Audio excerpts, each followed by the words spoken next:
मागच्या आठवड्यात खूप साऱ्या गोष्टी आपण बघितल्या आणि आपण बघितलं की कसं पेत्रानं शेवटी काय केलं. तर एकच जी गोष्ट जी यांच्या सगळ्यात मोठा अडथळा होती तो म्हणजे हा मनुष्यासारखाच दिसणारा यहुदी मनुष्य म्हणजे येशू ख्रिस्त हा देव आहे आणि हे समजणं आणि स्वीकारणं हेच काय होतं या लोकांची सगळ्यात मोठी अडचण होती. आणि म्हणून आपण बघितलं की कशी पेत्राने काय केलं. पेत्राने जो संदेश दिला आणि त्या संदेशामध्ये त्याने काय केलं की त्याने सांगितलं की कसा दावीद जो बोलत होता स्तोत्रसहितामध्ये आणि कोणाविषयी तो बोलत होता आणि जे भाकीत स्तोत्रसहितामध्ये त्याने केलं ज्या मनुष्याविषयी आणि तोच मनुष्य हा देवाचा पुत्र प्रभू येशू ख्रिस्त आहे. आणि हा जो एक मुद्दा आहे किंवा हा सगळ्यात मोठा पॉइंट जे त्यांना काय ती गोष्ट त्यांना ओव्हरकम करणं म्हणजे ती गोष्ट स्वीकारणं हेच यांना कठीण जात होतं. म्हणजे त्यांना देव पाहिजे होता, देवाचे वचन सगळ्या गोष्टी होत्या, पण स्वर्गातून आलेली जीवनाची भाकर किंवा स्वर्गातून आलेला हाच देवाचा पुत्र आहे प्रभू येशू ख्रिस्त. आणि हीच गोष्ट जी एक आहे त्यांना अमान्य होती.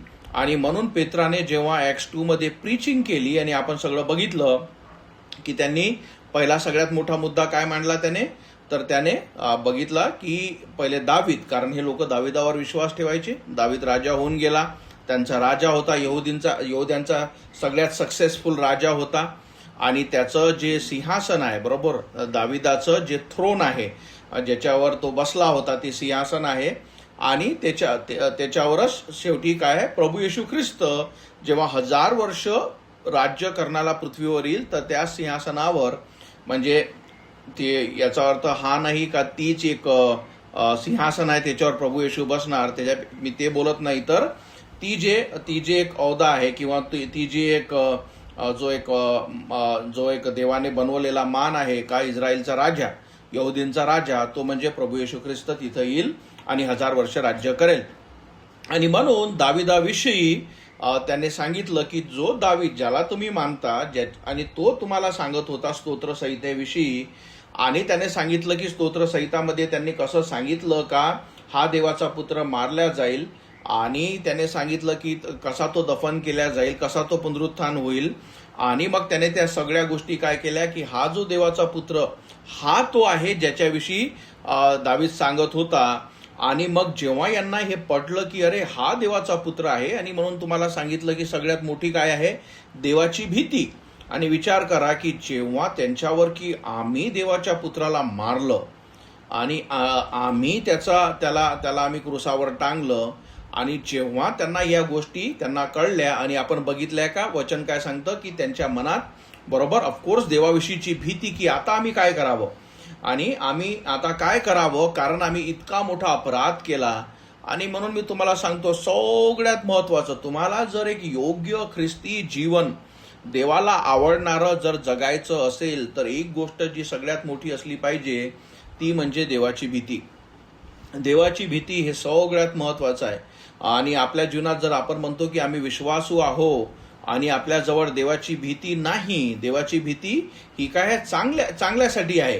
कारण देवाची भीती आपल्याला पवित्र जीवन योग्य जीवन हे करण्यासाठी काय करेल मदत करेल. पण जर जशी आपल्याला देवाची भीती गेली तर आपण काय करतो आपण देवापासून देवाच्या वचनापासून दूर जातो. म्हणून सगळ्यात महत्वाचं काय आहे देवाची ही अशी एक भीती आहे जी आपल्या प्रत्येक मनुष्यासाठी चांगली आहे. म्हणून देवाचं वचन नीतिसूत्रेमध्ये काय सांगतं देवाची भीती हे ज्ञानाची सुरुवात म्हणजे त्याच्यामुळे आपल्याला ज्ञान येतं योग्य जीवन जगण्यासाठी.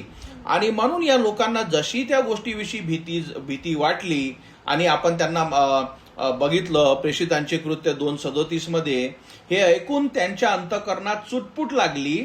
तर आपण बघितलं चुटपुट म्हणजे ते चुटपुट नसून तो शब्द काय आहे प्रिक म्हणजे काय की त्यांना भीती वाटली आणि ते पेत्र व इतर प्रेषितांना म्हणाले बंधुजन हो आम्ही काय करावे. कारण आता सगळ्यात मोठी एक गोष्ट जी आहे की आम्ही आता काय करावे याचा अर्थ काय की आता म्हणजे आम्ही कसं वाचावे ते एक्सप्रेशन काय आहे. जेव्हा समजून घ्या एखादा व्यक्ती पकडला जातो किंवा त्या एखाद्या व्यक्तीला दोषी ठरवलं जातं आणि जसा तो दोषी ठरतो, सगळ्यात आधी तो काय म्हणतो की हो, मी कबूल करतो का मी दोषी आहे, पण आता मला सांगा की याच्यातून मी कसा वाचलो पाहिजे, बरोबर.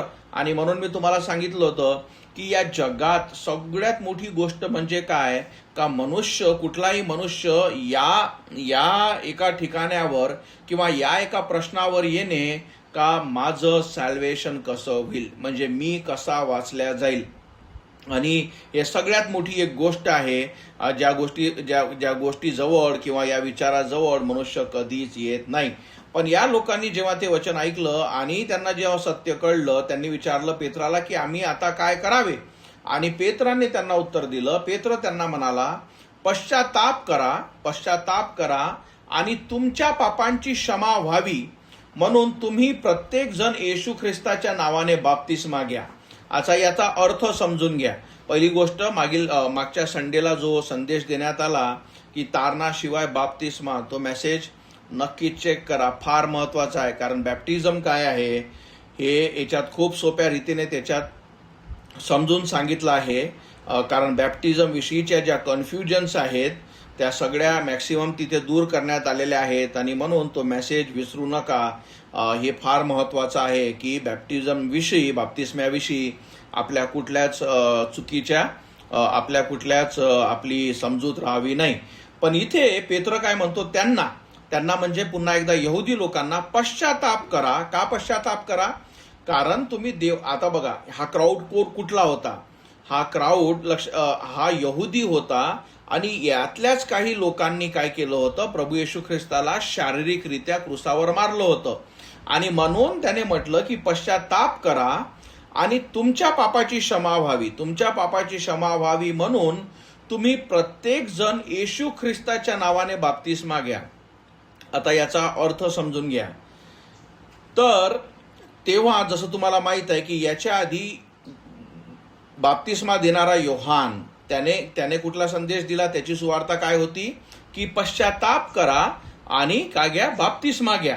आता इथे विचार करा की यहुदी लोक इतके सगळे असताना जे देवाच्या विरोधात आहेत, आता या लोकांना की तेव्हा या नावात म्हणजे की आयडेंटिफाय करणे का हो, आम्ही देवाच्या पुत्राला क्रुसावर मारलं आणि आता आम्ही सगळ्या लोकांसमोर बाप्तिस्मा घेणार आहोत. कारण तिथे कदाचित आपल्यासारखे छोटे मोठे चर्चेस तिथे बाप्तिस्मा घेत नव्हते.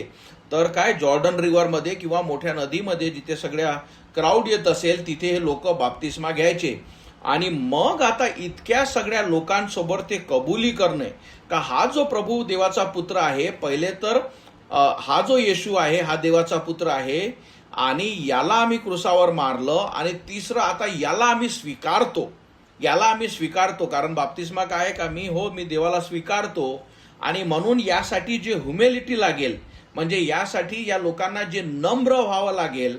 आणि म्हणून हा जो बाप्तिस्मा जो आहे तो बाप्तिस्मा नाही जे तुम्ही आणि मी ज्याच्यासाठी करतो. तुम्ही आणि मी बाप्तिस्मा कशासाठी करतो की आपण तारल्यानंतर, जे मी तुम्हाला समजून सांगितलं की तारल्यानंतर ख्रिस्तासोबत आपण आयडेंटिफाय करण्यासाठी, किंवा जे ख्रिस्ताने आपल्या अंतरील कार्य केलं, जसा ख्रिस्ताने आपल्या सॅल्वेशनच्या क्षणी आपला जसा आत्मा वाचवला, त्याचं चित्र ही काय आहे, त्याची निशाणी म्हणजे बॅप्टिझम आहे. आणि म्हणून हा फरक समजून घ्या. हा जो बॅप्टिझम इथे जो सांगत आहे, हा जो बाप्तिस्मा तो नव्हे. हा बाप्तिस्मा काय आहे की हो, आम्ही स्वीकारतो की आम्ही देवाच्या पुत्राला प्रभू येशू ख्रिस्ताला मारलं. आणि जेव्हा पूर्ण इस्रायल देवाला नाकारत आहे, येशूला नाकारत आहे, आम्ही त्याच येशू ख्रिस्ताच्या नावात बाप्तिस्मा घेत आहोत. म्हणून फरक समजले. त्यांचा हेतू काय होता? त्यांचा हेतू होता का ओपनली प्रभू येशू ख्रिस्ताला, जिथे सगळं इस्रायल त्याला नाकारत आहे, तिथे हे 3000 लोक हे पुढे येऊन की आम्ही रेडी आहोत हे स्वीकारण्यासाठी का येशू ख्रिस्त हाच तो मसीहा आहे आणि याला आम्ही मारलं म्हणून आम्ही काय करतो, आमच्या पापाची क्षमा व्हावी म्हणून त्याला स्वीकारतो. आणि ज्याला आम्ही नकारलं त्याच्याच नावाने आम्ही काय करतो, बाप्तिस्मा घेतो. म्हणून फरक समजले. आपला बाप्तिस्मा म्हणजे आजच्या कृपेच्या पिरियड मधला जो बाप्तिस्मा आहे तो काय आहे का, देवाने माझा आत्मा वाचवला, माझ्या पापाची क्षमा झाली, त्याने जे अंतरिम कार्य माझ्या आत्म्यासोबत जे केलं ते काय आपण काय करतो, आपण जसं मी समजून सांगितलं मागच्या संडेच्या मेसेजमध्ये, की जेव्हा एखादा मनुष्य पाण्यात उभा राहतो, त्याला पाण्यात जेव्हा उभा ठेवतो, ते कशाची निशाणी आहे का देवाचा पुत्र क्रूसावर काय उभा मारण्यात आला, बरोबर. तो क्रूसावर लटकला आणि म्हणून जो मनुष्य आहे तो पाण्यात उभा राहतो, ती त्याची निशाणी आहे. आणि मग जेव्हा त्याला पाण्यात टाकलं जातं, म्हणून पूर्ण पाण्यात मनुष्य डुबवल्या जातो, ते कशाची निशाणी आहे का प्रभू येशू ख्रिस्ताचं दफन झालं त्याची निशाणी आहे. आणि म्हणून एका सेकंदात त्या मनुष्याला पाण्यात टाकल्यानंतर त्याला पाण्याच्या बाहेर काढल्या जातं, ती कशाची निशाणी आहे, पुनरुत्थानाची. म्हणजे याचा अर्थ काय की मी विश्वास ठेवतो का येशू ख्रिस्त माझ्या पापासाठी ठेवतो, नाही तर मी ठेवला. लक्षात ठेवा फरक, व्याकरणामध्ये फरक समजा. मी ठेवतो नाही, मी ठेवला, कारण ठेवल्याने ख्रिस्त तुम्हाला वाचवतो. मी ठेवतो हा फ्युचर किंवा काय झाला, फ्युचर हे काळ झाला. सॅल्वेशन हे काय आहे, प्रोसेस नाही, म्हणजे हे प्रोग्रेसिव्ह नाही का हळूहळू हळूहळू मी तारल्या जाईल, नाही. हे काय आहे, वन टाइम डिसिजन. आणि म्हणून मी विश्वास ठेवला का ख्रिस्त माझ्यासाठी मारण्यात आला, माझ्यासाठी गाळण्यात आला आणि तिसऱ्या दिवशी मरणातून उठला. या विश्वासाने माझं सॅल्वेशन झालं, माझं तारण झालं. आणि हेच चित्र बॅप्टिझम मध्ये आपण काय करतो, दर्शित करतो. कशासाठी, जे बाकीचे लोक आहेत त्यांना समजावं की ख्रिस्ताने माझ्यासोबत काय केलं, त्याने मला वाचवलं. पण हे जे आपण बघत आहोत प्रेषितांचे कृत्ये, याचा संदर्भ वेगळा होता. यांचा बॅप्टिझम यासाठी होता का इतक्या विरोधामध्ये आता तुम्ही त्या देवाच्या पुत्राला स्वीकारणे, ज्याला तुम्ही नकारले त्याला स्वीकारणे, तर फक्त मनोमन स्वीकारणे नव्हे, तर तुम्ही बाप्तिस्मा घ्या. म्हणून तो काय म्हणतो, तुमच्या पापांची क्षमा व्हावी म्हणून तुम्ही जर प्रत्येक जण येशू ख्रिस्ताच्या नावाने बाप्तिस्मा घ्यावा. समजलं, आपण आपल्या पापाची क्षमा व्हावी म्हणून बाप्तिस्मा घेत नाही. फरक समजून घ्या, हे फार महत्वाचं आहे. आपण आपल्या पापाची क्षमा व्हावी म्हणून बाप्तिस्मा घेत नाही. आपण आपल्या पापाची क्षमा होण्यासाठी ख्रिस्ताला हाक मारतो का येशू माझी क्षमा कर, आणि त्याच्या सुवार्तेवर का ख्रिस्त माझ्यासाठी मारण्यात आला, गाळण्यात आला, तिसऱ्या दिवशी मरणातून उठला, आणि म्हणून आपण त्याला हाक मारतो की त्या सुवार्तेवर विश्वास ठेवतो आणि त्याला हाक मारतो आणि त्याच्यामुळे तो आपली क्षमा करतो, बरोबर. म्हणून फरक समजले. हे जे बॅप्टिझम आहे प्रेषितांचे कृत्य 2 मध्ये, हे कशासाठी आहे, तो काय म्हणतो, तुमच्या पापांची क्षमा व्हावी म्हणून तुम्ही बाप्तिस्मा घ्या. आपण आपल्या पापांची क्षमा होण्यासाठी बाप्तिस्मा घेत नाही, तर आपण ख्रिस्ताला हाक मारतो तेव्हा आपल्या पापाची क्षमा होते. पण आपण बाप्तिस्मा यासाठी घेतो की ख्रिस्ताने माझा आत्मा वाचवला, बरोबर. म्हणून हा फरक फार महत्वाचा आहे. म्हणून तुम्हाला मी सांगतो, हे फार इतकं महत्वाचं आहे की वचन समजणे. कारण नाहीतर काय होऊन जाईल बघा, आज चर्चेसमध्ये काय होतं, अरे इथं म्हटलेलं आहे ना की तुम्ही प्रत्येक जण येशू ख्रिस्ताच्या नावाने बाप्तिस्मा घ्या आणि तुमच्या पापाची क्षमा होईल. मी घेतलाय ना पाण्यातून बाप्तिस्मा, म्हणजे माझ्या पापाची क्षमाच झाली असेल ना. म्हणून कॉन्टेक्स्ट म्हणजे संदर्भ फार महत्वाचा आहे. आणि म्हणून मी तुम्हाला सांगत असतो, संदर्भ हे फार महत्वाचं आहे की वचन काय बोलत आहे, कोणासोबत बोलत आहे, ऑडियन्स काय आहे. ऑडियन्स म्हणजे कोणाविषयी बोलत आहे, तो यहुद्यांविषयी, जे यहुदी लोक होते, बरोबर. आणि ते जे लोक, त्यांना जेव्हा ख्रिस्त पुनरुत्थित झाल्यानंतर, जेव्हा हा पेंटिकोसच्या दिवशी पेत्र अन्य भाषेत, म्हणजे त्याला न माहीत असणाऱ्या भाषेत जो संदेश दिला, आणि जे यहुदी लोक ज्यांनी ख्रिस्ताला मारलं त्यांना हा सांगत आहे का ज्याला तुम्ही क्रूसावर टांगलं तोच देवाचा पुत्र आहे. आणि या लोकांना जेव्हा हे पटलं आणि त्यांनी विचारलं की आता आम्ही काय करावे, आणि म्हणून त्याने म्हटलं, विचार करा ना, प्रश्न आहे त्याने, आता आम्ही काय करू, कारण आम्ही दोषी झालो, आम्ही त्याला मारलं, बरोबर.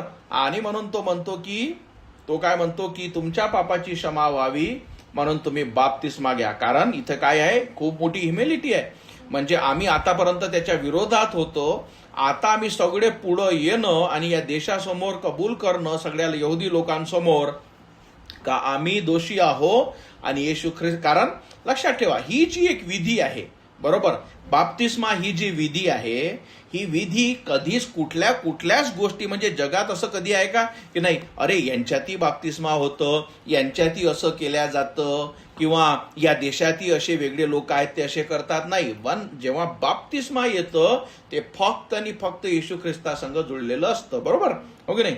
म्हणून स्वतःला म्हणजे कुठलीच गोष्ट अंधारात नाही. आता तुम्हाला म्हणजे जर तुम्हाला खरंच क्षमा पाहिजे असेल तर तुम्ही पुढे या आणि आपल्या पापांच्या क्षमेसाठी येशू ख्रिस्ताच्या नावाने बाप्तिस्मा घ्या. पुन्हा एकदा वारंवार हे आपल्यासाठी नव्हे, हे यहुदी लोकांसाठी. आपण आपल्या पापांची क्षमा व्हावी म्हणून बाप्तिस्मा घेत नाही.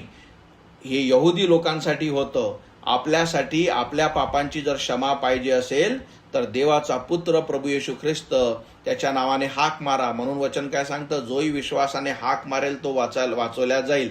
जो हृदयाने ग्रहण करतो, मुखाने कबूल करतो की येशू ख्रिस्त प्रभू आहे, तो वाचवल्या जाईल.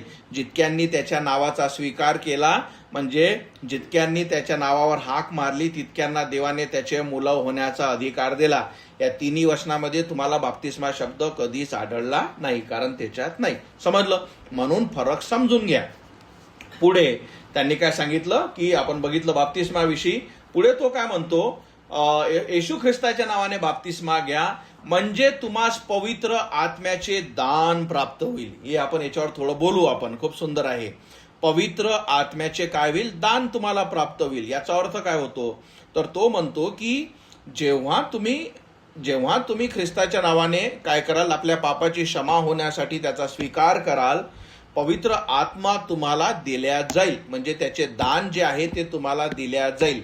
आता याच्याविषयी मी तुम्हाला एक सुंदर गोष्ट सांगतो. आता तुमच्यातले खूप सारे लोक बरोबर लग्न झालेले आहे. मॅक्सिमम लोकांचं लग्न झालेलं आहे.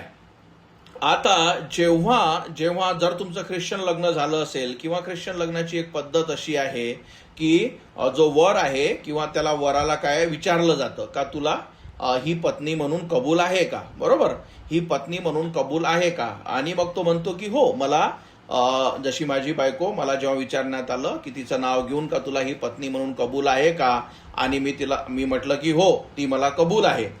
तर आता जेव्हा म्हटल्यावर की मला हे ॲग्री आहे, ती जी बायको आहे बरोबर, आणि तुम्ही जर लेडीज आहात आणि पुरुष जे आहात तर त्या लग्नात काय झालं असेल, तुमची बायको जर तुम्ही लेडीज असाल तर तुम्ही पूर्णपणे काय झालं, ॲज अ व्यक्ती, मी हा जो शब्द वापरतो याच्याकडे लक्ष द्या, व्यक्ती, ॲज अ पर्सन.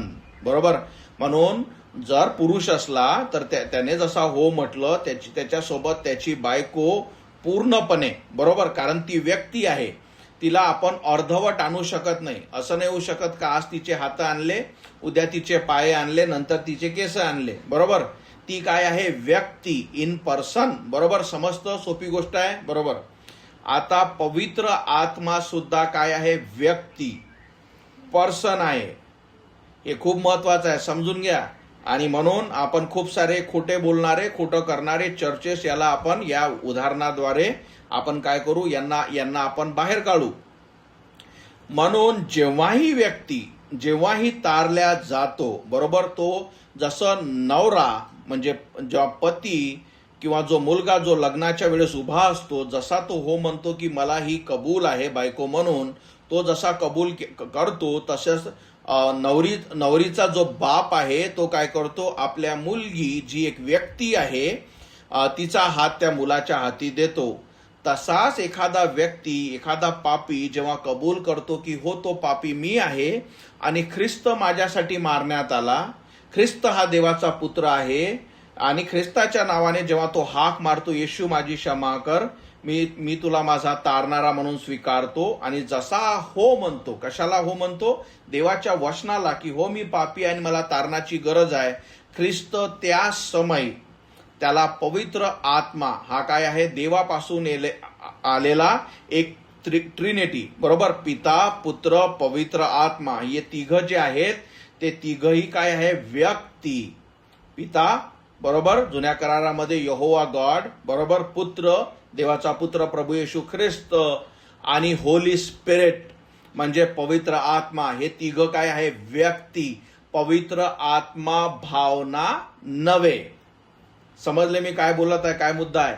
पवित्र आत्मा भावना नव्हे, पवित्र आत्मा इमोशन्स नव्हे, पवित्र आत्मा इन्स्टॉलमेंट मध्ये येत नाही.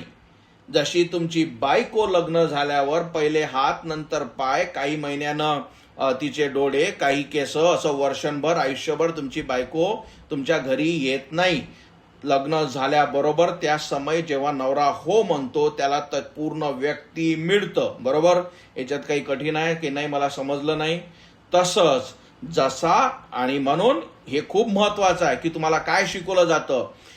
जे पेंटिकोस्टल आणि असेंब्ली गॉड आहेत या लोकांसाठी पवित्र आत्मा या भावना आहे, फिलिंग्स आहे, एक्सपिरियन्स आहे. पवित्र आत्मा एक्सपिरियन्स नाही, पवित्र आत्मा व्यक्ती आहे.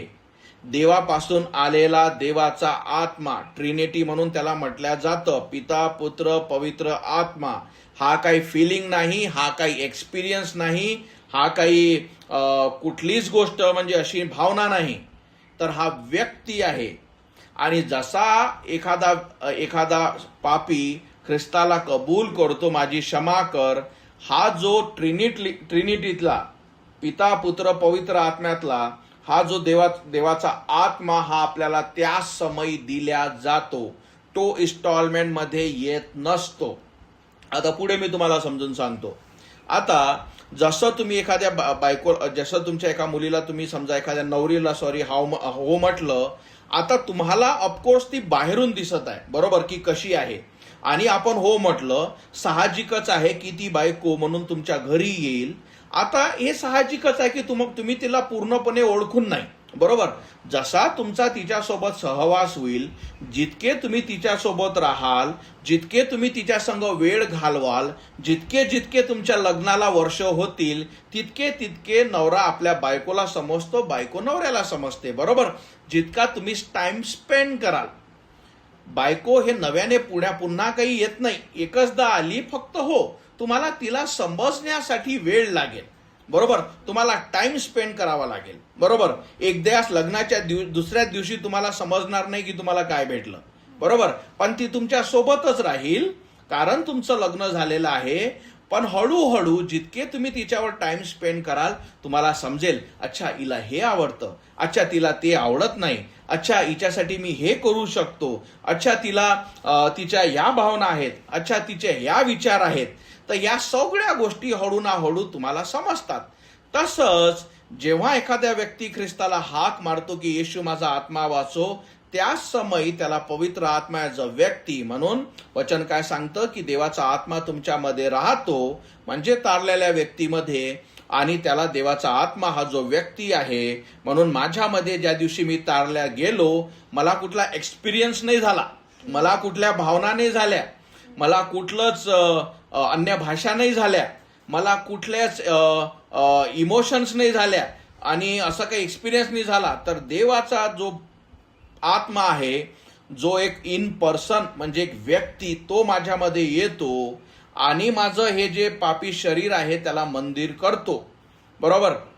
आता मला काय भेटलं, बरोबर, हे मला हळूहळू जसा मी देवाच्या वचनात वाढतो, देवाच्या सहवासात वाढतो, जसं देवाचे वचन मी वाचतो, आणि तो पवित्र आत्मा तो सहाय्यक करता सुद्धा आहे. करता, ओके, बरोबर. एखाद्या व्यक्तीला आपण म्हणतो करता, हा जो कम्फर्टर, टीचर. कधी एखाद्या, बरं तुम्हाला प्रश्न जर पटत नसेल तर, कधी एखाद्या फिलिंग्सला, कधी इमोशन्सला टीचर म्हटलं जातं का एका व्यक्तीला टीचर म्हटलं जातं, बरोबर. व्यक्तीला टीचर म्हटलं जातं, भावनिक गोष्टीला टीचर म्हटल्या जात नाही. तर एखाद्या व्यक्तीला, तो माझा टीचर आहे, बरोबर, तो माझा शिक्षक आहे. पवित्र आत्म्याला देवाने काय म्हटलं आहे, तो शिक्षक आहे, तो तुम्हाला माझ्याविषयी सांगेल, बरोबर. याचा अर्थ काय आहे, तो व्यक्ती आहे.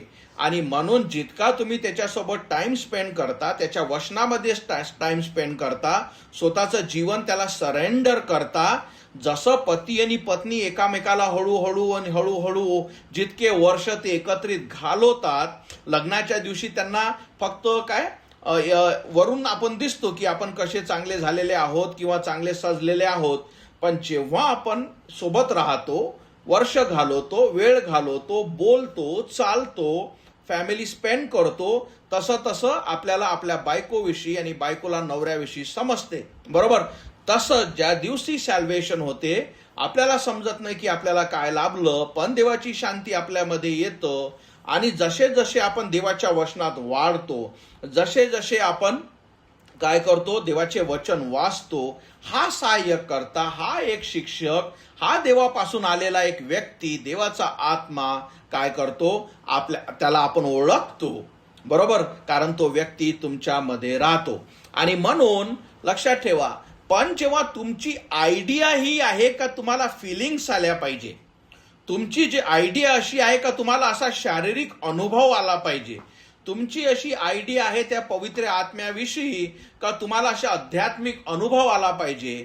आणि म्हणून याच याच्यात, कारण तुमच्या चुकीच्या भावना आहे, तुम्ही पवित्र आत्म्याला एक अनुभव समजता. तो एक व्यक्ती आहे, अनुभव नाही, तो इमोशन्स नाही. आणि त्याच्यामुळे अशा खोट्या शिकवणीमुळे अनेक वाईटाचे आत्मे, अनेक वाईट गोष्टी मनुष्य करतो आणि चुकीच्या शिकवणीत पडतो. प्लस एवढंच नव्हे, म्हणून हे जे गीत आहे, अपवित्र आत्मा, बरोबर, विचार करा या गीताविषयी. हे जे चर्चेस आहे, हे जे पवित्र आत्म्यावर जेव्हा गाणं गातात, का गातात? कारण जे तुम्हाला सांगितलं, सगळ्यात महत्वाची काय आहे? शिकवण, डॉक्ट्रेन, का तुम्ही कशाला काय समजता. आता जेव्हा तुम्हाला शिकवल्या जातं का पवित्र आत्मा येतो जातो, जेव्हा तुम्हाला शिकवल्या जातं का ह्या एक भावना आहेत, ह्या एक स्पिरिच्युअल काय आहे, एक एक्सपिरियन्स आहे, मग जेव्हा तुम्हाला असंच शिकवल्या जातं, तुम्ही त्याला मागता. बरोबर का? बाबा मला आला पाहिजे, हा एक्सपिरियन्स आला मला पाहिजे, अशा भावना मला आल्या पाहिजे, असं मलाही वाटलं पाहिजे. आणि म्हणून तुमचे त्या चर्चेचे सगळे गीत की अपवित्र आत्मा, बरोबर, और आ मुझमे समाजा, आणि सगळ्या या गोष्टी त्याच्यावर आधारित आहे. बरोबर. आणि म्हणून मी तुम्हाला सांगितलं का या सगळ्या गोष्टी चुकीच्या आणि खोट्या का आहेत, कारण यांना हे समजत नाही का पवित्र आत्मा हा एक्सपिरियन्स नाही, पवित्र आत्मा हा भावना नाही, पवित्र आत्मा हा देवापासून आलेला एक व्यक्ती आहे, जो तारणाच्या दिवशी त्या मनुष्याला दिल्या जातो, तो सील केला जातो, तो मनुष्य सील होतो, हा देवाचा होतो. आणि पवित्र आत्मा देवाविषयी त्याला काय करतो, मार्गदर्शन करतो, ख्रिस्ताविषयी पॉइंट करतो, ख्रिस्ताला पॉइंट करतो आणि एक ख्रिस्ताला आवडणारं जीवन जगण्यासाठी सहाय्य करतो. आणि म्हणून हे फार महत्वाचं आहे, सगळ्यात महत्वाचं आहे. कारण जर मी तुम्हाला बसवलं, विचार करा, आता हे सगळं मी तुम्हाला सांगितलं, आता मी समजून घ्या मी एक पास्टर आहे, ठीक आहे, अशा एखाद्या खोट्या चर्चेस का किंवा अशा चर्चेसचा जे विश्वास ठेवत जे जे जे हे याच्यावर विश्वास ठेवता का भावना वगैरे असतात, तर मी काय शिकवेल यावेळेस, का रे तुम्हाला एक्सपिरियन्स नाही आला काय, बरोबर, का रे तुम्हाला भावना नाही आल्यात का रे तुम्हाला हे असं बोलता नाही येत का रे तुम्हाला म्हणजे असं काही म्हणजे ती अशी एक आध्यात्मिक हे नाही आली का कारण माझी शिकवणीच तशी आहे. तर मी तुम्हाला तेच विचारेल, आता तुम्ही जेव्हा ॲज अ पास्टर म्हणून जॉईन करता, तुम्हाला माहित नाही का मी काय आहे, बरोबर. आता तुम्ही पण हो बा माझा तर पास्टर आहे, पण मला तर असे काही एक्सपिरियन्स अनुभव आले नाही, कसे येत असतात, काय करावं लागते, बरोबर, कारण मी तुम्हाला शिकवत आहे का हा एक्सपिरियन्स आहे, बरोबर. अशी जेव्हा जर मी तुम्हाला खोटी शिकवणी देतो आणि जेव्हा लोक जॉईन करतात, बरोबर, अशा चर्चेसमध्ये जेव्हा बसतात, ज्यांना पवित्र आत्मा म्हणजे एक अनुभव असतो, तो पवित्र आत्मा हसतो, तो पवित्र आत्मा रडतो, तो पवित्र आत्मा चर्चेसमध्ये उड्या मारतो, तो पवित्र आत्मा चर्चेसमध्ये धावतो. आणि ह्या सगळ्या अनुभव जेव्हा तुम्ही बघता, तो व्यक्ती म्हणतो अरे हे म्हणजे मला कधी येईल, मी कसं करू शकतो. आणि तुम्हाला समजतं का मनुष्य कसा फसल्या जातो, मनुष्य कसा या गोष्टीमध्ये काय करतो, या गोष्टीमध्ये फसतो. आणि जसा एखाद्या वेळेस हा फसतो, आणि त्या एक लक्षात ठेवा, सगळ्यात मोठी गोष्ट, मी कधीच तुम्हाला हे म्हटलं नाही का हा अनुभव नाही येत, असं बिलकुल नाही. म्हणून बायबल काय म्हणतं, प्रत्येक आत्मा चेक करा की हा देवापासूनचा आहे का नाही. अनुभव आहे, तुमच्यापाशी जो अनुभव येणारा आहे या खोट्या आत्म्यापासून, तो रिअल राहील, फरक हा नाही. मी तुम्हाला हे कधीच म्हटलं नाही की असं नसतं, असं असतं, फक्त मी हे तुम्हाला सांगत आहे की बायबल आधारित नाही. आणि जे बायबल आधारित नाही आहे, मग तुमचा अनुभव किती जगावेगळा असेल काहीच फरक पडत नाही. त्याच्यामुळे आपला आत्मा आपण गमावतो. समजले फरक? म्हणून हे असं बिलकुल नाही की असं नाही, पण तुम्ही बायबल आधारित चेक करा की ते तसं म्हणतं का. पवित्र आत्मा कुठला अनुभव आहे का पवित्र आत्मा व्यक्ती आहे? बरोबर. तो शांतीचा आत्मा दिला जातो. तिथे कुठली गडबड नाही, कुठे तिथं कन्फ्युजन नाही, तिथे कुठेच कुठलीच भीती नाही. बरोबर. आणि सारखाच आत्मा प्रत्येकाला दिला जातो. दुसरी एक जे शिकवण असते वाईट चुकीची, तुम्हाला तसा दिला गेला असेल, आम्हाला असा दिला गेलाय, नाही. वचन बघा, एकच आत्मा, एकच विश्वास, एकच सुवार्ता, एकच देव, एकच आशा. वचन आहेत, दोन आत्मा नव्हे. कारण दोन झालं तर कन्फ्युजन होईल. बरोबर. आणि म्हणून या सगळ्या गोष्टी देवाच्या वचनातून पडताळणं हे फार आवश्यक आहे. आणि मग जशी तुमची शिकवण, जसं तुम्हाला शिकवल्या जातं तशाच नजरेतून तुम्ही बघता. बरोबर. जसं तुम्हाला जर पिवळा गॉगल दिला, पिवळे ग्लास असले तर या जगातलं तुम्हाला पिवळंच दिसेल, हिरवा दिला तर हिरवंच दिसेल. आणि ज्या ज्या चुकीच्या शिकवणीने भरलं जातं, आपणही त्याच नजरेने सगळ्या गोष्टी बघतो. म्हणून सगळ्यात महत्वाचं काय आहे की वचन काय सांगतं, वचन खरंच या अशा गोष्टी सांगतं का, हे देवाच्या वचनाच्या आधारित आहे का. म्हणून प्रत्येक आध्यात्मिक गोष्ट ही देवापासून नव्हे.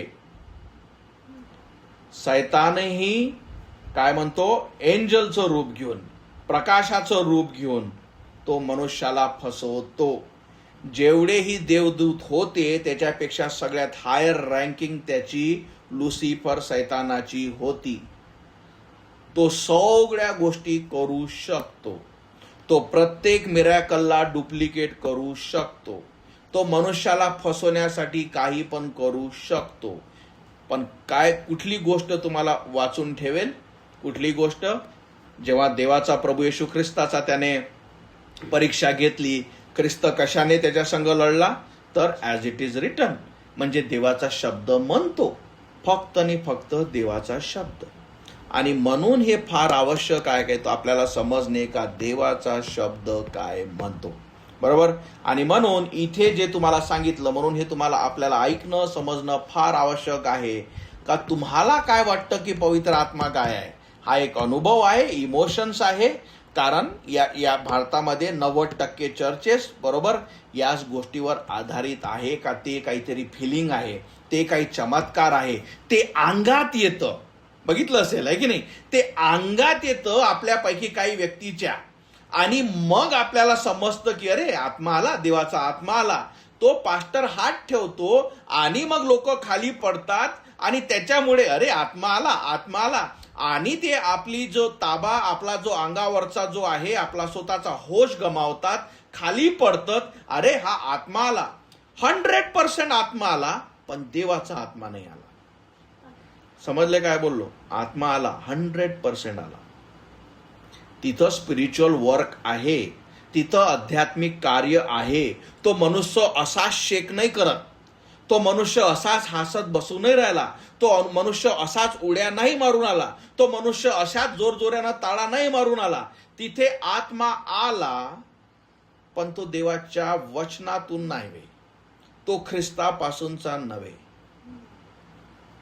कधीच बायबलमध्ये असं कधीच एकाही वचनामध्ये दिला नाही का त्याचा ताबा गेला, कारण त्याच्यापाशी देवाचा आत्मा आला. आणि तो जोरजोराने हसू लागला कारण त्याच्यापाशी देवाचा आत्मा आला. आणि ते चर्चमध्ये उड्या मारून आले कारण त्यांच्यापाशी देवाचा आत्मा आला. एकही वचन नाही. आपण फक्त अनुभवाला, युट्यूबच्या व्हिडिओला, रील्सला आणि खोट्या चर्चला बळी पडतो. आपण कधीच बायबल उघडून पाहत नाही. म्हणून या आत्मा आला पण देवापासून नाही आला. हे फार महत्वाचं आहे, सगळ्यात महत्वाचं आहे. कारण एक लक्षात ठेवा, हे सगळ्यात शेवटची हे जे दिवस आहे, हा जो दुसरा आत्मा, हा जो दुसरा येशू, हा जो अनुभवाचा येशू, हा जो देण्यात आला, याच्यामध्ये अनेक निघून जातील. कारण हे काय आहे, हे शरीराला आवडणार आहे, कारण आपल्याला अनुभव आवडतात. पण जर आपण देवाच्या वचनावर टिकून राहिलो नाही आणि म्हणून काय सांगतं वचन, सांगतं का शेवटच्या दिवशी खूप सारे लोक जो विश्वास आहे ते सोडतील, सगळे विश्वासापासून निघतील आणि ह्या ज्या गोष्टी आहे बघणाऱ्या याच्यावर पडतील. म्हणून हे फार महत्वाचं आहे की आपण काय काय करत आहो, कुठल्या चर्चेसमध्ये आहो, आपल्याला काय शिकवल्या जातं, देवाचं वचन तसं सांगतं का, बायबलमध्ये असे अनुभव दिले आहेत का, अशा गोष्टी बायबल आधारित आहेत का. बरोबर. एक उदाहरण आणखी तुम्हाला सांगतो, कारण ऑफकोर्स आपला मीडिया, फेसबुक, रील्स आणि अशा गोष्टीतून आपण सगळ्या शिकवणी घेतो. जेव्हा हे जे चर्चेस आहे, बरोबर, अंकुल नरुलापासून सजवानपासून, अंकित सजवानपासून तर तो थॉमस पासून आणि जे केरलावाल्यापासून तर सगळ्यापासून, ठीक आहे. आता हे सैतानाचे लोक कसे आहेत, हे लोक जेव्हा यांचे व्हिडिओ चेक करता, बरोबर, जेव्हाही कुठलाही व्यक्ती पडतो, कारण काय दाखवलं जातं का यांना पहिली गोष्ट, यांना ते काय दिले आहेत, आशीर्वाद विशेष दिले आहेत का हे लोक हात ठेवतील. बरोबर. हे सगळ्यात पहिले चुकीची गोष्ट. यस, बायबलमध्ये उदाहरण आहेत, पौलाने हात ठेवले, पण त्याचा जो संदर्भ आहे तो वेगळा आहे. तो एखाद्या वेळेस मी तुम्हाला समजून सांगेल. आज मी तुमच्यावर हात ठेवल्याने मी तुम्हाला पवित्र आत्मा देऊ शकत नाही. असं जर असतं ना, मी अनेकांचे लाईफ बदलून टाकले असते. जितक्या लोकांसाठी मी प्रार्थना करत असतो, रोज त्यांच्यासाठी प्रार्थना केल्यापेक्षा त्यांना भेटून त्यांच्या डोक्यावर हात ठेवून सगळं क्लोज करून टाकलं असतं. असं होत नाही. ठीक आहे. आता पुन्हा एकदा मुद्द्यावर. तर हे लोक पहिले, जसं मी तुम्हाला सांगितलं, स्वतःला अपॉसल म्हणणारे, पहिले या अपॉसल कुठलाच व्यक्ती नसतो. अपॉसल म्हणजे प्रेषित, शेवटचा प्रेषित. पॉल, अरे वचन वाचना, प्रेषितांचे कृत्य वाचाना, तो म्हणतो मी सगळ्यात शेवटचा प्रेषित आहे. एक तर तो खोटा बोलत आहे देवाच्या वचनातून का तो शेवटचा आहे. नाही रे, 2026 मध्ये खूप सारे प्रेषित आहे. तू खोटा बोलला पॉल, तुला माहीतच नव्हतं का 26 मध्ये खूप सारे राहतील म्हणून. हे आपला स्वतःचा आहे, तुम्हाला जे मानायचं आहे. बरोबर. पॉल म्हणतो लास्ट ड्यू टाइम मध्ये, म्हणजे सगळ्यात शेवटचा, सगळ्यातला शेवटचा प्रेषित मी आहे. माझी लायकी नाही, पण देवाच्या कृपेने मी झालो. आता प्रेषिताची रिक्वायरमेंट काय आहे. पहिले देवाने त्याला डायरेक्टली बोलावणे, आणि याच्यातली सगळ्यात मोठी रिक्वायरमेंट काय आहे का त्याने पुनरुत्थित झालेला प्रभू येशू ख्रिस्त स्वतः डोळ्याने बघणे, का मला येशू ख्रिस्त दिसला. पुनरुत्थित झालेला शारीरिक प्रभू येशू ख्रिस्त हा शेवटचा पॉल होता. त्याला डॅमेस्कस, डॉमिनिक रोडला जेव्हा जात होता त्याला ख्रिस्त भेटला. हा शेवटचा प्रेषित होता. म्हणून पहिली गोष्ट, त्याच्यानंतर कुठलीच अपॉसलशिपची पदवी नाही. ठीक आहे. पण आपल्याला वचन पाहिजे नाही. बरोबर. आपल्याला आवडतं की मला अपॉसल म्हणणं. इथे दुसरे चुकतात. दुसरं, ही कुठल्याच पास्टरला ऑथॉरिटी नाही की तू हात ठेव. बरोबर. तू डोक्यावर हात ठेव म्हणजे त्यांना पवित्र आत्मा किंवा त्यांना अनुभव दिला जाईल. हे सगळ्या गोष्टी वाईट आत्म्याने, वाईट गोष्टीने केल्या जातात. याचं मी तुम्हाला उदाहरण सांगतो. आता पुन्हा एकदा मुद्द्यावर. हे लोक जेव्हा हात ठेवतात, बरोबर, आता तुम्ही एक बघा, ज्याही व्यक्तीवर, ज्याही स्त्रीवर हात ठेवला जातो, हे लोक उलटे पडतात. बरोबर. कनेक्ट झालं मी काय बोलत आहे. हे लोक उलटे पडतात. बाकीच्या सगळे लोक काय करतात, काही लोक अशा चादरा घेऊन असतात त्यांचं नग्नपणा झाकण्यासाठी. बरोबर. पहिली गोष्ट लक्षात ठेवा, बायबलमध्ये जोही देवाचा आत्मा किंवा जोही देवासाठी काय झाला तो घुटण्यावर पडतो. फरक समजून घ्या. जेव्हा जो खरा देवाचा आत्मा आहे किंवा जो ख्रिस्ताला नम्र होतो, बरोबर, तो ख्रिस्तासमोर नम्र होतो, तो मागे पडत नाही. कधीच कुठलाच व्यक्ती मागे पडत नाही. सगळ्यात मोठी गोष्ट, तो काय करतो, तो नम्र होऊन डोक्यावर, त्याच्या समोर, त्याच्या घुटण्यावर पडतो. जर तो खरंच देवापासूनचा आहे आणि जर जो व्यक्ती देवाला नम्र झाला. जो त्याच्या विरुद्ध जो आहे, जो उलटा पडतो, बरोबर, उलटा पडतो, हा कधीच देवापासूनचा नाही. आणि म्हणून हे लोक काय करतात, जसे याच्यावर हे हात टाकतात, बरोबर, यांचा ताबा जातो. म्हणून तुम्हाला सांगितलं मी, म्हणून तुम्हाला मी म्हटलं, हा अनुभव नाही. जो देवापासून येणारा तो जो आत्मा आहे तो व्यक्ती आहे. म्हणून हा सगळ्यात मोठा डिफरन्स आहे. पण जेव्हा तुम्ही त्याला अनुभव म्हणून स्वीकारता, मग आता काय करता तुम्ही माइंडमध्ये, मलाही आलं पाहिजे, मलाही जमलं पाहिजे, मलाही असं काहीतरी झालं पाहिजे. तो समोरचा व्यक्ती स्वतःला अपोस्तल म्हणणारा तुमच्यावर हात टाकतो, तुम्हीही त्या अनुभवाच्या आणि म्हणून तुम्ही रेडी राहता. तुम्ही रेडी राहता की आता हा प्रेषित येत आहे आणि माझ्यावर हात टाकेल, आणि तुम्ही तसा तो करतो. बरोबर. आणि तुम्ही कारण स्वतःला पंप करता, तुम्ही तो अनुभव घेता, आणि मनुष्य खाली पडतो, एखादा जोरजोराने टाळ्या वाजवतो, एखादा नाचतो. या सगळ्या गोष्टी ज्या करतात, बरोबर, कारण तुम्हाला अनुभव पाहिजे, तुम्हाला देवाचा आत्मा नाही पाहिजे.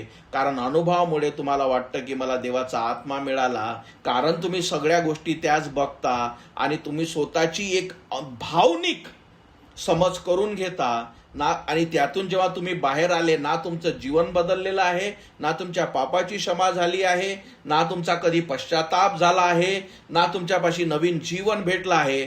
तुम्ही तसच्या तसे ब्लँक लाईफ जीता, कारण तुम्ही फक्त एक अनुभव घेतला. आणि अनुभव हा फसून टाकतो, कारण मनुष्याचं हृदय हे फार वाईट आहे, आणि या सगळ्या गोष्टीमध्ये आपण फसतो. आणि म्हणून हे फार महत्वाचं आहे. हे जे तुम्हाला मी शिकवत आहे हे फार महत्वाचं आहे. देवाचे वचन चेक करा. कुठल्याच बायबलमध्ये अनुभवाविषयी का यांना अनुभव आला, यांना या गोष्टीविषयी काय फिलिंग्स आल्या नाही. तो शांतीचा आत्मा आहे, आणि जेव्हा देवाचा आत्मा येतो तो देवाविषयी देवाला गौरवितो. तिथे शांती असते, तिथे गडबड नसते, तिथे अशांती नसते, तिथे नग्नता नसते, तिथे मनुष्य भावनिक होऊन खाली पडत नाही, तिथं उड्या मारत नाही, जोरजोराने हसत नाही, रडत नाही. पुढच्या आठवड्यात काही व्हिडिओज दाखवेल. आज मी रेडी नाही, आपला वेळ जाईल, आणि तुमच्या डोळ्यासमोर या सगळ्या गोष्टी आणेल का तुम्हाला समजेल का किती भयानक आहे, किती भयानक आहे. आणि अनेक याच्यात फसले आहेत, आणि अनेक इकडे फसल्या जातील. हे कधी होईल, जेव्हा आपण जे सत्य देवाचं वचन आहे त्याच्यापासून जेव्हा आपण दुरावतो, आणि वचन सोडून जेव्हा आपण कुठलीही गोष्ट घेतो, आपण फसल्या जातो. आणि जसं मी तुम्हाला सांगितलं, 90% पेक्षा जास्त हेच आहे. आम्हाला अनुभव पाहिजे, आणि एकदा मला अनुभव आला का मनुष्य त्याच्यात फसतो, आणि त्याच अनुभवावर तो डिपेंड असते का हेच सॅल्वेशन असेल, हेच तारण असेल, हेच या सगळ्या गोष्टी असेल, आणि हा मनुष्य फसवल्या जातो. म्हणून इथे पुन्हा एकदा सुंदर गोष्ट. पहिल्यांदा बरोबर यांना काय म्हणण्यात आलं, पेत्राने काय म्हटलं, ख्रिस्ताच्या नावाने बाप्तिस्मा घ्या आणि तुम्हाला दान मिळेल. बरोबर. आणि यांनी ते केलं. मग आपण सुद्धा वचनातूनच बघू की यांना तसं काय झालं, यांना अनुभव आला की यांनी काय केलं असेल, ते सगळे आपण या वचनातून बघू. आणि 39वं वचन, कारण हे वचन तुम्हास तुमच्या मुलाबाळांना व जे दूर आहेत त्या सर्वांना, म्हणजे जितक्यांना परमेश्वर आपला देव स्वतःकडे बोलावेल तितक्यांना दिले आहे. आणि त्याने म्हटलं की हे जे दानाचं जे आहे पवित्र आत्म्याचं, हे फक्त तुमच्यासाठी नव्हे तर जितकेही जे विश्वास ठेवतील त्याला हे दान दिल्या जाईल, म्हणजे सारखेच दान. बरोबर. पुढे 40वं वचन, आणखी त्याने दुसऱ्या पुष्कळ गोष्टी सांगून त्या साक्ष दिली व बोध करून म्हटले, या कुटील पिढीपासून तुम्ही आपला बचाव करून घ्या. म्हणजे हे जे वाईट लोक तुमच्या अवतीभोवती आहे याच्यातून तुम्ही बचाव, म्हणजे जो सॅल्वेशन, म्हणजे आपल्याला बाहेर काढा, स्वतःला काय करा, याच्यातून या लोकांपासून स्वतःला बाहेर घ्या. 41वं वचन, तेव्हा ज्यांनी त्यांचा संदेश स्वीकार केला. आता पुन्हा एकदा काय झालं, ट्रूथ सांगण्यात आलं, सत्य प्रीच करण्यात आलं. पूर्ण 40 वचन आपण बघितले का सत्य प्रीच करण्यात आलं. पेत्राने काय दिला, संदेश दिला. आणि हा संदेश, दुसरी गोष्ट, हा संदेश असा होता का, पुन्हा एकदा आपण बघू, हो की नाही, आपल्याला सदैव प्रेषितांचे कृत्य, अन्य भाषा, आणि त्याच चर्चेचा जेव्हा शुगर कोटेड म्हणजे साखरीक मेसेज दिला जातो आणि मनुष्याचं जीवन कधीच बदलत नाही. पण इथे काय मेसेज होता आपण जो पूर्ण बघितला, पेत्राने सरळ तुम्ही पापी आहात, तुम्ही त्याला मारलं. बरोबर. आणि जेही मनुष्याच्या आत्म्याविषयी त्याची सत्यता देवाच्या वचनातून त्याने प्रगट केली, त्याने त्यांना आवडणाऱ्या गोष्टी, कानाला आवडणाऱ्या गोष्टी, त्याच्या कानाला खाज आणणाऱ्या गोष्टी, तुमचं मन जपणाऱ्या गोष्टी, तुम्हाला गोड वाढणाऱ्या गोष्टी काहीच तो बोलला नाही. त्याने सरळ देवाचा शब्द, जो कडू आहे, कारण मनुष्य पापी आहे आणि त्याला सत्य आवडत नाही, पण त्याने तो प्रीच केला. आणि जेव्हा हे सगळ्या गोष्टी त्यांनी काय केला, तो काय म्हणतो, त्याने प्रीच केला. आणखी त्याने दुसऱ्या पुष्कळ गोष्टी सांगून त्या साक्ष दिली व बोध करून म्हटले, या कुटील पडीपासून तुम्ही बचाव करून घ्या. आणि 41वं वचन, तेव्हा ज्यांनी त्यांच्या संदेशाचा स्वीकार केला त्यांचा बाप्तिस्मा झाला. म्हणजे यांनी काय केलं की आता तुम्हाला पाहिजे का नाही. आणि त्या दिवशी त्यांच्यात सुमारे 3000 मनुष्यांची भर पडली. तर म्हणजे काय झाले, 3000 लोक तारल्या गेले. बरोबर, 3000 लोक इतक्यांनी त्या पूर्ण क्राऊडमध्ये, जो जेरुसलेमला पासवर जो होता म्हणजे वलांडनाचा सण आणि पेंटिकोटच्या दिवशी म्हणजे 50व्या दिवशी साजरा करण्यात आले, त्यातले 3000 जेव्हा पेत्र अन्य भाषामध्ये बोलला आणि संदेश दिला आणि रिझल्ट काय बघितलं, 3000 तारण्यात आले. पण आपला सगळ्यात मोठा जो मुद्दा आहे, काय केलं, कारण त्याने काय म्हटलं की जेव्हा तुम्ही स्वीकार करता तुम्हाला पवित्र आत्म्याचं दान मिळेल. आता आपण बघू बिब्लिकल बायबल काय होतं. पवित्र आत्म्याचं दान भेटल्यानंतर त्या व्यक्तीमध्ये काय होतं. तुमच्या बायबलमध्ये असेल प्रेषितांचे कृत्य 2:45. ते हसत होते, उड्या मारत होते, अन्य भाषेमध्ये बोलू लागले किंवा चमत्कार करू लागले नाही. काय करू लागले, ते प्रेषितांच्या पहिलं शिक्षणात. सगळ्यात पहिले जो व्यक्ती तारल्या जातो त्याला सगळ्यात आधी काय पाहिजे, देवाच्या वचनाची भूक. याच्याशिवाय दुसरं पहिलं कुठलंच फ्रूट नाही. म्हणजे कारण देवाचे वचन सांगतं, काय म्हणतं की त्यांच्या फळावून तुला कळेल. पवित्र आत्म्याचं सगळ्यात मोठं, सगळ्यात पहिलं फळ की खरंच या व्यक्तीला देवाचा आत्मा मिळाला आहे, खरंच हा व्यक्ती तारलेला आहे, ते प्रेषितांच्या शिक्षणात. टीचिंग, शिकव, मला शिकायचं आहे, मला माझ्या देवाविषयी समजायचं आहे, मला देवाचे वचन समजायचे आहे. आणि म्हणून मी उदाहरण देत असतो की जेव्हा बाळ जन्मतं, शारीरिक बाळ, ते बाळ काय करतं, आपल्या आईच्या दुधाची जशी त्याला भूक असते, तसंच जेव्हा एक व्यक्ती तारल्या जातो त्याला देवाच्या वचनाची भूक असते.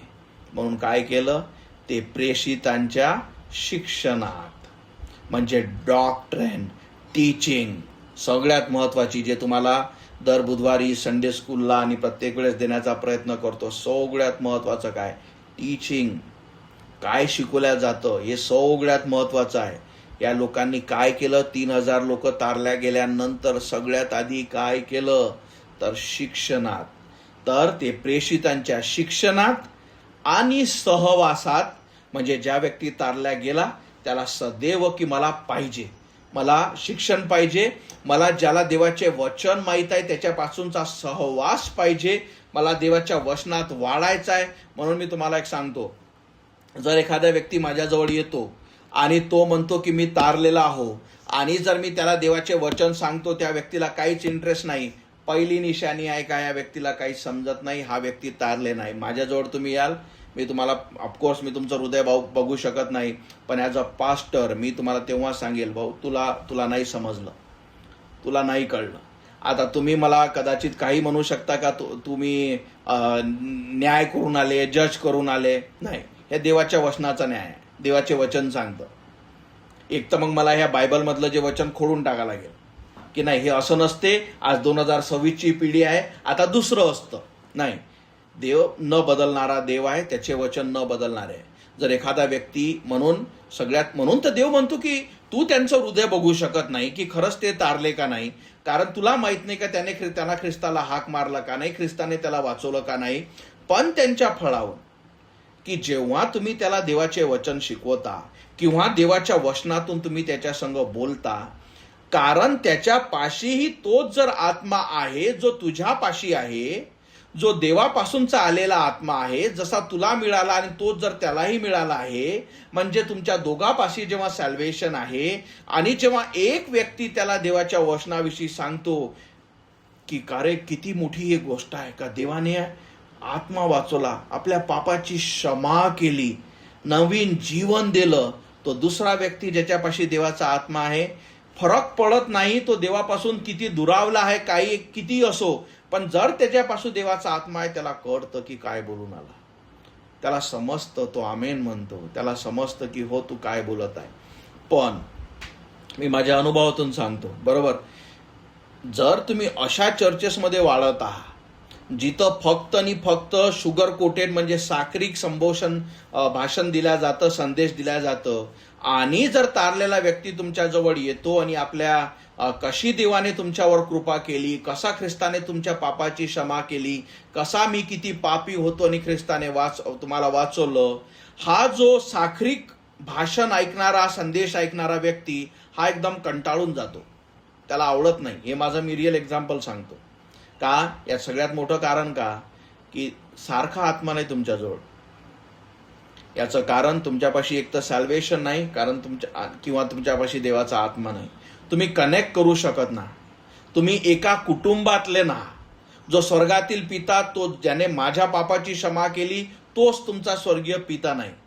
कारण मुलं, देवाचे मुलं आणि एकाच आत्म्यातून तारलेले, कारण दुसरा आत्मा नाही, त्याला समजतं. आता फरक पडत नाही का हा व्यक्ती कुठल्या रंगाचा आहे, कुठल्या देशाचा आहे, कुठल्या भाषाचा आहे. जर त्याच्यापाशी ख्रिस्तापासून आलेला आत्मा आहे, तो देवाचा आत्मा एकामेकासंग कनेक्ट करतो, त्याला समजतं, तिथे सहभागिता असते. का म्हणतात ते? त्याच्या शिक्षणात आणि सहवासात हे दोघं कनेक्ट करतात. कशामुळे? कारण यांच्यापाशी सारखाच आत्मा दिला गेला. हे फार महत्वाचं आहे. पण जर आपल्यापाशी देवाचा आत्मा नाही, त्या व्यक्तीला त्या गोष्टी आवडत नाही. तो थोड्या वेळ ऐकतो, पण नंतर तो काय करतो, तो चिडतो की हे काय आहे, काय पाप, काय देवाने तुला वाचवलं, काय एवढ्या मोठेपणा त्याच गोष्टीचा करायचा, काय सॅल्वेशन, काय तारण, किती बोर होतं ते सगळं. म्हणजे इथे आम्हाला आशीर्वाद पाहिजे, इथं आम्हाला मोठमोठ्या चमत्कार बघायचे आहे, इथे आम्हाला मोठमोठ्या गोष्टी आणि जगातल्या सगळ्या गोष्टी पाहिजे, आणि याचं आपलं हा चालला पापाकडे, हा चालला हा वाईटाकडे. हा समजतं तुम्हाला? आपण एकाच बापाचे नाही.